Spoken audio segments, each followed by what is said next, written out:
Упорноста, знаењето, а пред се храброста да се соочиш со предизвиците во остварување на својата цел е услов за успех.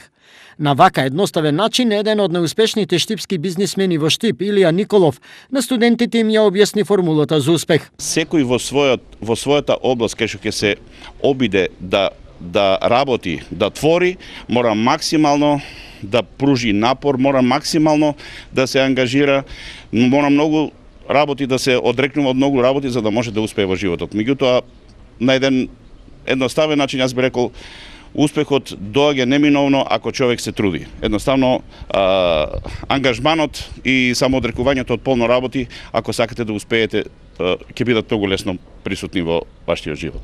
Високото 35-то место на кое котира актива компанијата на бизнисменот Николов помеѓу најуспешните 200 компании од Македонија е доволно за негов оптимистичен одговор. Мислам дека може да се постигне успехи во Македонија, меѓутоа треба малку повеќе време да човек да посвети на таа работа.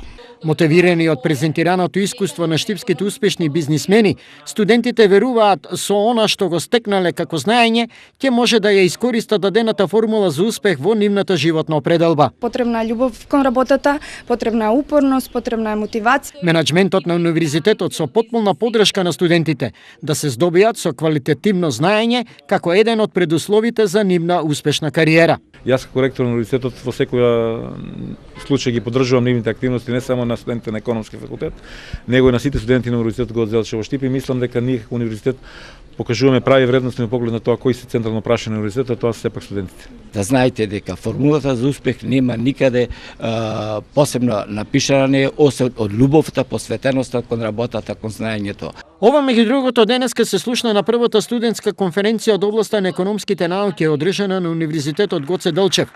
Темата токму беше формулата за успех. Ја имате ли вие?